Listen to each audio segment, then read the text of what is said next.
Meeting വെച്ചിട്ടുണ്ട് ഞങ്ങളിപ്പോ. ആന്റണി ചേട്ടനും സുരേഷ് ചേട്ടനും എല്ലാം വരുന്ന മീറ്റിംഗ് ഞങ്ങൾ ഉണ്ട്, മീറ്റിംഗ് വെച്ചിട്ടുണ്ട്. തീർച്ചയായിട്ടും.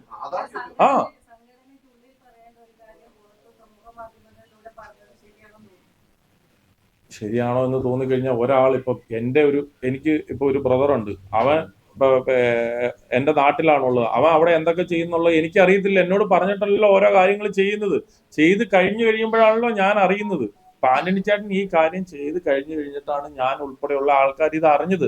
ഇതാണ് സത്യം. ഈ അറിഞ്ഞതിന് ശേഷമാണ് ഞങ്ങളിത് ചർച്ച ചെയ്യുന്നതും നിങ്ങൾ മാധ്യമങ്ങളും ഇത് അറിയുന്നതും എല്ലാം അങ്ങനെ തന്നെയല്ലേ.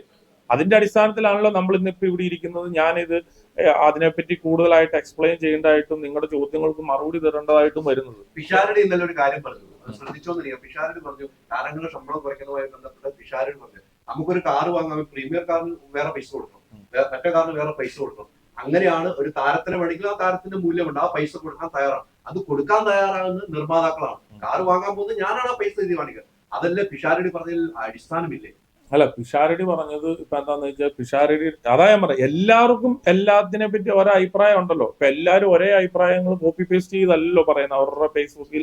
അങ്ങനെയല്ലല്ലോ, എല്ലാവരുടെയും അവരവർക്ക് യോജിച്ച രീതിയിൽ അവരവരുടെ ഭാഷയിലാണ് അവരവർ എഴുതുന്നത്. പിഷാരടിയുടെ ഭാഷയിലാണ് അതിനെ എഴുതിയത്. പറഞ്ഞു മനസ്സിലായോ? ഒരു പ്രീമിയം കാർ എന്ന് പറയാം, പ്രീമിയം കാർ വാങ്ങിച്ചു കഴിഞ്ഞു കഴിഞ്ഞാൽ അതിന്റെ ഒരു സെക്കൻഡ് ഹാൻഡ് റേറ്റിന് വിൽക്കുമ്പോൾ അതിനൊരു പ്രൈസ് കിട്ടും.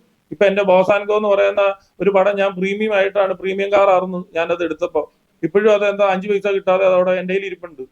പറഞ്ഞു മനസ്സിലായോ? 5 പൈസ കിട്ടിയിട്ടില്ല. എന്ത് പ്രീമിയം കാർ? അല്ല, ഇത്രയേ ഉള്ളൂ അതിന്റെ അകത്തെ കാര്യമുള്ളൂ. പ്രീമിയം കാർ എന്ന് പറഞ്ഞു കഴിഞ്ഞാൽ പ്രീമിയം കാർ ഞാൻ 4 കോടി രൂപയ്ക്ക് വാങ്ങിച്ചൊരു കാർ, അത് 2 വർഷം ഉപയോഗിച്ച് കഴിയുമ്പോൾ വിറ്റ് കഴിയുമ്പോൾ 2 കോടി രൂപ അതിന് കിട്ടും. ഞാനത് ഒരു സെക്കൻഡ് ഒരു മിനിറ്റ് അല്ലല്ല, ഞാൻ എന്താണ് പറയുന്നത് മനസ്സിലാക്കുക. അതാണ്. അപ്പൊ 4 കോടി രൂപ വാങ്ങിക്കൊണ്ടിരുന്നവരാ. ഞാനിപ്പോ എന്റെ വണ്ടി ഒരു റേഞ്ച് റോവർ ഉണ്ട്, ഞാൻ വാങ്ങിയപ്പോ 2,60,00,000 രൂപ ആയിരുന്നത്. മനസ്സിലായോ? അപ്പൊ ഇപ്പൊ അതേ വണ്ടിക്ക് തന്നെ ഇപ്പൊ 2 കോടി രൂപ താഴെ വിലയുള്ളൂ. അത് ഇന്ത്യയിലാണ് അതിപ്പോ മാനുഫാക്ചർ ചെയ്യുന്നത്. ഇപ്പൊ ഇന്ത്യയിൽ അല്ലാത്ത സമയത്താണ് അതിന്റെ മാനുഫാക്ചറിങ് കോസ്റ്റ് എല്ലാം കൂടെ വന്നു കഴിഞ്ഞപ്പോഴത്തേനും ഇപ്പൊ ഏതെങ്കിലും ഒരാൾ കൊണ്ടുപോയി 2 കോടി രൂപയ്ക്ക് കിട്ടേണ്ട താൻ 2,60,00,000 രൂപയ്ക്ക് പോയി വാങ്ങേണ്ട കാര്യമുണ്ടോ? പ്രീമിയം കാർ തന്നെയാ ഞാനും വാങ്ങിച്ചു. അല്ല, അത് വരും ദിവസങ്ങളിൽ കാണാലോ. കാരണം എന്താന്ന് ചോദിച്ചു കഴിഞ്ഞാല് ഇതെന്താണെന്നറിയോ, ഇത് ഞാൻ പറഞ്ഞ ഒരു മിനിറ്റ്, നിങ്ങളിപ്പോ മീഡിയയിൽ വർക്ക് ചെയ്യുന്നു, ഞാനും മീഡിയയിലാണെങ്കിൽ ഞാനും ക്വസ്റ്റ്യനുകൾ ചോദിച്ചുകൊണ്ടിട്ടേ ഇപ്പൊ ഇവരിക്കും. ഞാൻ നിർമ്മാതാവാണ്, ഞാൻ ഈ അസോസിയേഷന്റെ ഒരു ഭാരവാഹിത്വം വഹിക്കുന്നവരിൽ ഒരാളാണ്. അപ്പൊ ഞാൻ ആൻസറബിൾ ആണ് നിങ്ങൾ ചോദിക്കുന്ന ചോദ്യത്തിന്. അതിനുള്ള മറുപടികൾ എനിക്കറിയാവുന്ന രീതിയിൽ എന്റെ ഭാഷയിൽ ഞാൻ കൃത്യമായിട്ട് തന്നെ പറഞ്ഞുകൊണ്ടിട്ടിരിക്കും. ഞങ്ങളുടെ ആവശ്യം എന്ന് പറഞ്ഞു കഴിഞ്ഞാൽ താരങ്ങള് ടെക്നീഷ്യന്മാരുടെ ശമ്പളം കൂടുതലാണ്. ഇത് ഞങ്ങൾ പല പ്രാവശ്യം പറഞ്ഞു. ഇത് കുറയ്ക്കാൻ വേണ്ടിയിട്ടുള്ള കാര്യങ്ങളാണ്. നമുക്ക് പടം എടുക്കണം എന്നുള്ള ആഗ്രഹമുണ്ട്. നമ്മളിപ്പോ വേറെ എന്ത് പോയി തൊഴിൽ നടന്നു? നമുക്ക് സിനിമ എന്ന് പറയാൻ, ഞാൻ ഒരു പൊളിറ്റിക്സിനെ പറ്റി ഡിസ്കസ് ചെയ്യാറില്ല, ഞാൻ സ്പോർട്സിനെ പറ്റി ഡിസ്കസ് ചെയ്യാറില്ല. ഞാൻ കൂടുതൽ സമയം ഡിസ്കസ് ചെയ്യുന്നത് സിനിമയെ പറ്റി മാത്രമാണ്. സിനിമയാണ് എനിക്കെല്ലാം. അപ്പൊ സിനിമാ കാര്യങ്ങളാണ് ഞാൻ കൂടുതൽ ഡിസ്കസ് ചെയ്യുന്നത്. അല്ല, അത് അങ്ങനെയാണല്ലോ. അങ്ങനെയല്ല, ഒരു മിനിറ്റ്, അങ്ങനെയല്ല ഞാൻ പറഞ്ഞത്. പ്രീമിയം എന്ന് ചോദിച്ചതിനുള്ള മറുപടിയാണ് ഞാൻ പറയുന്നത്. ഇപ്പൊ ഇതേ ആർട്ടിസ്റ്റിനെ വെച്ച് പ്രീമിയം ലെവലിൽ തന്നെ അത് കുറച്ചുകൂടെ കോസ്റ്റ് ചെയ്യുമ്പോൾ കുറച്ച് നമ്മൾ പടം എടുക്കും. ഇപ്പൊ ഇതേ നിവിൻ പോളിയായിട്ട് ഞാൻ വേറെ പടവും ചെയ്യുന്നുണ്ട്. പറഞ്ഞു മനസ്സിലായി? അപ്പൊ എന്നല്ല, അലി ചോദിച്ചതിന് പ്രീമിയം കാറിന്റെ ഒരു എക്സാമ്പിൾ പറഞ്ഞപ്പോ ഞാൻ പറഞ്ഞതാണ്. അവരുടെ എബിലിറ്റിയാണ് കുറെ സിനിമകളുടെ ഭാഗമായിട്ട് അവർ വിജയിച്ച സിനിമകളുടെ അല്ലെങ്കിൽ അവരുടെ നമ്മൾ പെർസെന്റേജ് കൊടുക്കാൻ തയ്യാറാണല്ലോ. ഒരു മിനിറ്റ്, അവർ പെർഫോം ചെയ്ത സിനിമകളുടെ വിജയം ഇതൊക്കെ അവർക്ക് ഒരു മൂല്യം നിർണ്ണയിക്കാൻ അവർക്ക് അവകാശമില്ലേ? ഒരു താരം എന്നുള്ള നിലയിൽ, പെർഫോമർ എന്നുള്ള നിലയിൽ അവരുടെ വാല്യൂ, അത് ആക്ടർ ആയിക്കോട്ടെ, ഡാൻസർ ആയിക്കോട്ടെ, അവർക്ക് അവരുടെ പെർഫോമൻസിനനുസരിച്ച് അവരുടെ മൂല്യം എത്രയാണ്, അവർക്ക് ഇത്ര കിട്ടണമെന്ന് തീരുമാനിക്കാനുള്ള റൈറ്റ് ഇല്ലേ? അതാണല്ലോ ഇത്രകാലവും. അല്ല, ഞാൻ ചോദിച്ചു. അല്ല, അതെ, ഇപ്പൊ ഞാൻ ചോദിച്ചോട്ടെ, ഇപ്പൊ വന്നിട്ട് ഒരു പെട്രോളിന് വില കൂടി കഴിഞ്ഞാൽ നമ്മൾ സമരം ചെയ്യത്തില്ലേ? ഇപ്പൊ RBI ഇൻട്രസ്റ്റ് റേറ്റ് കൊണ്ടുപോയി താത്തി. ഇപ്പൊ അത് എല്ലാവർക്കും ഉപകാരപ്പെടുത്തില്ലേ? ഇപ്പൊ നമ്മളൊരു വ്യക്തി അല്ലല്ലോ പോയി RBIയോട് പോയി പറഞ്ഞേക്കുന്ന ഇൻട്രസ്റ്റ് റേറ്റ് താത്തണം എന്ന്. ഇൻട്രസ്റ്റ് റേറ്റ് ലോൺ എടുക്കുമ്പോൾ ഇൻട്രസ്റ്റ് റേറ്റ് ഇപ്പൊ RBI താത്തി തന്നേക്കുന്നു. അപ്പൊ നമുക്ക് എല്ലാവർക്കും അത് ഗുണകരമാകത്തില്ലേ? എന്ന് പറഞ്ഞ പോലെ ഉള്ളൂ. ഇപ്പൊ ഇവര് താത്തി തന്നു കഴിഞ്ഞാൽ കൂടുതൽ സിനിമകൾ ഇപ്പൊ ഇവിടെ നടക്കും. സിനിമകൾ നടക്കുമ്പോൾ തിയേറ്ററുകൾക്കെല്ലാം പടം കിട്ടും. ഇത്രയേ ഉള്ളൂ. ആ പടം കിട്ടാൻ വേണ്ടിയിട്ട് മാത്രമാണ്. അപ്പൊ തീർച്ചയായിട്ടും അത് മനസ്സിലായിട്ടുണ്ട്. ഞാൻ ആന്റണി ചേട്ടനുമായിട്ട് ഇന്ന് രാവിലെയും സംസാരിച്ചു, സുരേഷ് ചേട്ടനുമായിട്ട് സംസാരിച്ചു. അതിന്റെ സംസാരിച്ചതിന്റെ അടിസ്ഥാനത്തിലാണ് ഞാൻ നിങ്ങളോട് ഇത്രയും കാര്യങ്ങൾ ഈവൻ പങ്കുവെച്ചത്. എങ്ങനെ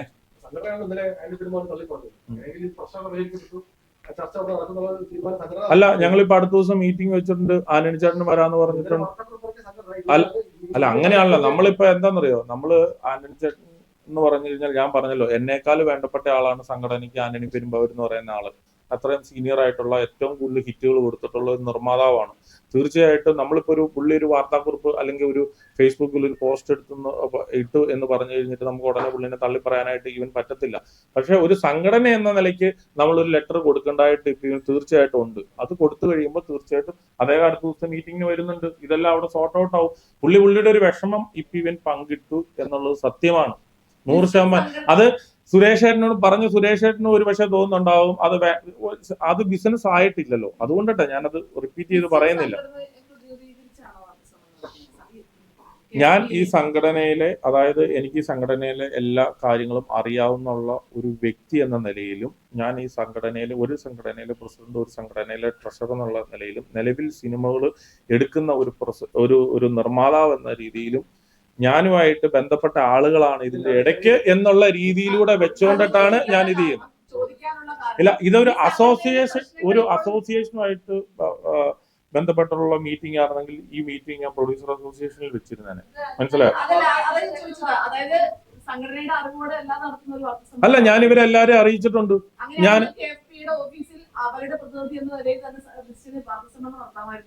നടത്താമായിരുന്നു. പക്ഷെ ഞാൻ എന്താന്ന് വെച്ചാൽ ആദ്യമേ ഇവിടെയാന്ന് പറഞ്ഞു പോയി. അതുകൊണ്ടിട്ടാണ് ഞാൻ നടത്താത്തത്.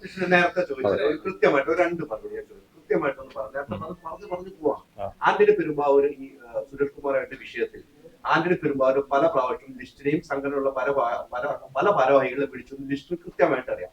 ഈ എന്റെ പ്രശ്നത്തിൽ നിങ്ങൾ ഒരു വാർത്താക്കുറിപ്പ് ഇറക്കി ഈ കാര്യങ്ങൾ അങ്ങനെ പറഞ്ഞു ശരിയല്ല എന്ന് പറയാൻ വേണ്ടി ആന്റണി പെരുമ്പാവൂർ ആവശ്യപ്പെട്ടിരുന്നു. ഇല്ലെങ്കിൽ ഇല്ല എന്ന് വിഷയം പറഞ്ഞു, ഉണ്ടെങ്കിൽ ഉണ്ട് എന്ന് പറഞ്ഞു. അങ്ങനെ തിരുത്താത്തത് കൊണ്ട് തന്നെയാണ് ആന്റണി പെരുമ്പാവൂർ ഫേസ്ബുക്കിൽ പോസ്റ്റ് ചെയ്തത് എന്ന കാര്യത്തിൽ യാതൊരു സംശയമില്ല. അത് കൃത്യമായിട്ട് നേരത്തെ കൃത്യമായ മറുപടിയല്ല പറഞ്ഞത്, അതിന് മറുപടി പറയണം. അതോടൊപ്പം നിർമ്മാതാക്കള് താരങ്ങൾ നിർമ്മിച്ചാൽ തിയേറ്ററിൽ കളിക്കില്ല എന്ന് പറഞ്ഞ അടിസ്ഥാന സിനിമ ഓടിക്കില്ല എന്ന് പറഞ്ഞതിന് ലിസ്റ്റിന് തിയേറ്ററുണ്ട്. ലിസ്റ്റിന് അങ്ങനെ ഉണ്ടായാൽ അങ്ങനെ പണികളൊക്കെ വന്നാൽ ലിസ്റ്റിന്റെ തിയേറ്ററിൽ ആ സിനിമകൾ ഓടിക്കുമോ? ഈ രണ്ടിനും കൃത്യമായ ഒരു മറുപടി. അല്ല, അതായത് സുരേഷ് ഏട്ടൻ അങ്ങനെ പറഞ്ഞൊരു കാര്യം ഞാൻ കേട്ടിട്ടില്ല. ഫസ്റ്റ് ഞാൻ കേൾക്കാത്തൊരു കാര്യം കേട്ടു എന്ന് പറഞ്ഞു കഴിഞ്ഞിട്ട് ഞാൻ മറുപടി തരത്തില്ല. പക്ഷെ താരങ്ങൾ നിർമ്മിച്ചു കഴിഞ്ഞാൽ ഞാൻ എന്റെ തിയേറ്ററിൽ പടം കളിക്കും. അതിനെന്താണ് പ്രശ്നം ഇരിക്കുന്നത്? ഞാൻ കേൾക്കാത്ത കാര്യത്തിന് ഞാൻ എങ്ങനെയാണ് മറുപടി പറയുക? ഞാൻ അത് കേട്ടു. ഞാനില്ലായിരുന്നു. ഞാൻ അറിഞ്ഞില്ലായിരുന്നാ ഞാൻ പറഞ്ഞത്. അപ്പൊ ഞാൻ പോയപ്പോ ഞാൻ ഇല്ലായിരുന്നു. ഇത് കഴിഞ്ഞപ്പോ അല്ല, ഇത് കഴിഞ്ഞപ്പോൾ പറഞ്ഞില്ലേ ഒരു തിരുത്ത് ആവശ്യപ്പെട്ടിരുന്നല്ലോ. എത്ര പ്രാവശ്യം ആവശ്യപ്പെട്ടു ആന്റണി പെരുമ്പാവൂർ താങ്കൾ ആവശ്യപ്പെട്ടു, സംഘടന ഒരാളുകളും ആവശ്യപ്പെട്ടു. അങ്ങനെ ചെയ്യാത്തത് കൊണ്ട് മാത്രമല്ല ആന്റണി പെരുമ്പാവൂർ ഫേസ്ബുക്ക് പോസ്റ്റുമായിട്ട് വന്നത്. അല്ലല്ല, അതങ്ങനെയല്ല. അത് കഴിഞ്ഞിട്ടാണ്.